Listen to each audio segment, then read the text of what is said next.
بسم اللہ الرحمن الرحیم۔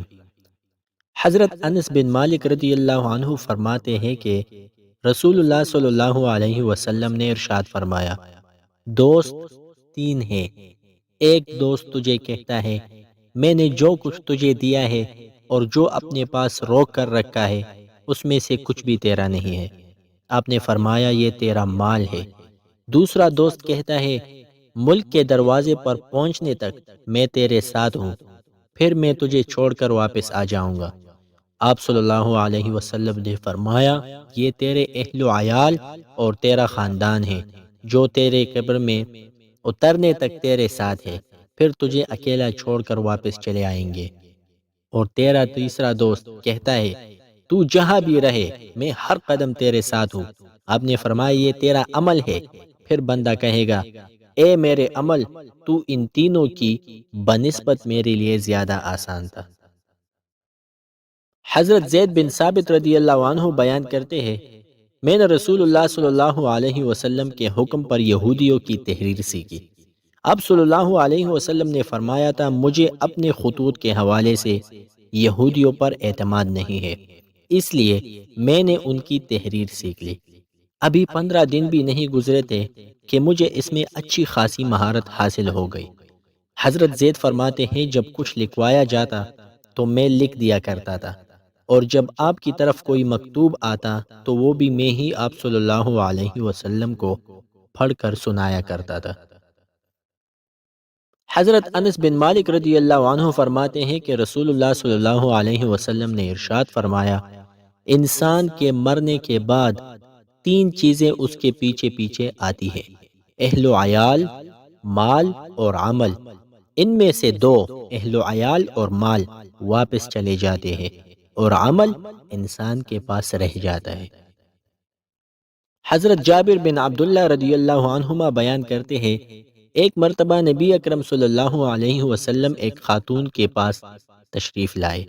اس وقت اس کو شدید بخار ہو رہا تھا۔ نبی اکرم صلی اللہ علیہ وسلم نے فرمایا ام ملدم یعنی بخار ہے؟ اس نے کہا جی ہاں۔ پھر وہ بخار کو لعنتیں دینے لگی۔ نبی اکرم صلی اللہ علیہ وسلم نے فرمایا بیماری کو لعنت مت کرو، کیونکہ یہ انسان کے گناہ اس طرح مٹا دیتی ہے جیسے بھٹی لوہے کے زنگ کو دور کر دیتی ہے۔ حضرت عبداللہ بن بریدہ رضی اللہ عنہ بیان کرتے ہیں مجھے ابو صبرہ بن سلمہ الحذلی نے بتایا کہ انہوں نے حوض سے متعلق ابن زیاد کا یہ موقف سنا ہے کہ حوض سے مراد محمد صلی اللہ علیہ وسلم کا حوض ہے۔ ابو صبرہ نے کہا میں اس کو حق نہیں سمجھتا۔ اللہ اکبر! کیونکہ ان سے پہلے یہی بات میں ابو برزہ اسلمی، برا بن عازب اور عائش سے پوچھ چکا ہوں۔ ابن زیاد نے کہا انہوں نے سچ نہیں کہا۔ اس پر ابو صبرہ بولے میں تمہیں حدیثی شفا بیان کروں۔ مجھے تمہارے والد نے کچھ مال دے کر حضرت معاویہ رضی اللہ عنہ کی طرف بھیجا، تو میری ملاقات عبداللہ بن عمر سے ہو گئی۔ انہوں نے خود مجھے یہ حدیث سنائی اور میں نے خود اپنے قلم سے لکھی۔ انہوں نے کہا میں نے جو کچھ رسول اللہ صلی اللہ علیہ وسلم سے سنا ہے بغیر کمی زیادتی کے حرف بحرف بیان کروں گا۔ پھر انہوں نے مجھے رسول اللہ صلی اللہ علیہ وسلم کا یہ فرمان سنایا اللہ تعالیٰ کسی بے حیا بدکار کو پسند نہیں کرتا۔ اس ذات کی قسم جس کے قبضہ قدرت میں میری جان ہے، اس وقت تک قیامت نہیں آئے گی جب تک یہ علامات ظاہر نہ ہو۔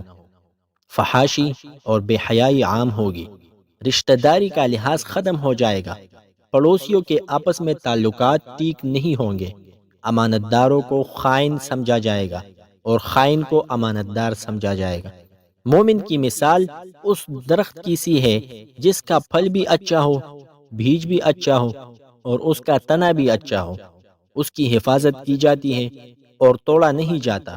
اور مومن بندے کی مثال اس خالص سونے جیسی ہے جس میں پھونک مارے تو اچھی ہوا آئے، اس کا وزن کرے تو کم نہ ہو۔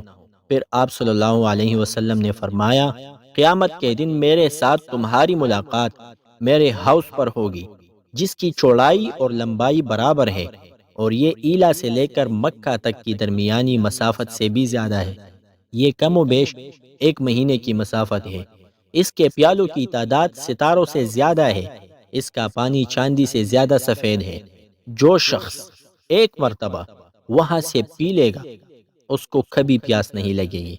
اس پر ابن زیاد نے کہا، مجھے آج تک کسی نے حوض سے متعلق ایسی حدیث نہیں سنائی۔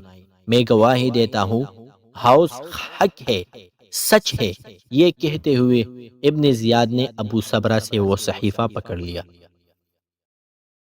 حضرت زید بن ارقم رضی اللہ عنہ بیان کرتے ہیں کہ رسول اللہ صلی اللہ علیہ وسلم نے ارشاد فرمایا، قیامت کے دن جتنے لوگ میرے حوض پر آئیں گے تم اس وقت ان کے مقابلے میں لاکھواں حصہ بھی نہ ہو۔ لوگوں نے زید بن ارقم سے پوچھا، جس دن حضور صلی اللہ علیہ وسلم نے تم سے یہ کہا تھا اس دن تمہاری تعداد کتنی تھی؟ زید بن ارقم نے کہا، ہم 800 یا 900 تھے۔ حضرت عبد الرحمن بن ازہر رضی اللہ عنہ فرماتے ہیں کہ رسول اللہ صلی اللہ علیہ وسلم نے ارشاد فرمایا، جب کسی بندہ مومن کو بخار یا کوئی تکلیف آتی ہے تو اس کی مثال ایسے ہے جیسے لوہے کو بھٹی میں ڈال دیا گیا ہو کہ اس سے لوہے کا زنگ دور ہو جاتا ہے اور خالص لوہا باقی بچ جاتا ہے۔ حضرت نواس بن سمعان رضی اللہ عنہ فرماتے ہیں کہ رسول اللہ صلی اللہ علیہ وسلم نے ارشاد فرمایا، اللہ تعالیٰ نے صراط مستقیم کی مثال یوں بیان کی ہے، ایک پل ہے، اس کی دونوں جانب 2 دیواریں ہیں، اس دیواروں میں دروازے کھلے ہوئے ہیں اور دروازوں پر پردے لٹک رہے ہیں۔ پل پر ایک منادی ندا دیتا ہے، کہتا ہے، اے لوگو، سب مل کر پل سے گزرو اور ادھر ادھر مت بھٹکو۔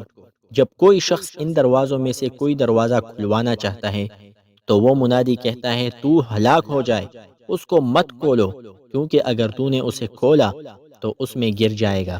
اس مثال میں پل اسلام ہے اور پردے حدود اللہ ہے، کھلے ہوئے دروازے محارم اللہ ہے اور پل پر ندا دینے والا قرآن ہے، اور دوسرا داعی اللہ تعالیٰ کی دی ہوئی نیک سوچ ہے جو ہر مسلمان کے دل میں اللہ کی یاد تازہ رکھتی ہے۔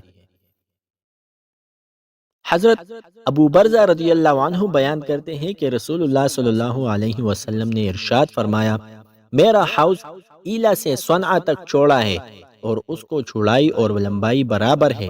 اس میں جنت سے 2 پرنالے گرتے ہیں، ان میں سے ایک سونے کا ہے اور ایک چاندی کا ہے۔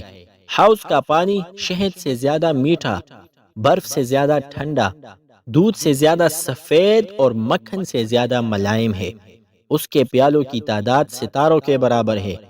جو اس سے ایک مرتبہ پی لے گا اس کو کبھی پیاس نہیں لگے گی، حتیٰ کہ وہ جنت میں چلا جائے گا۔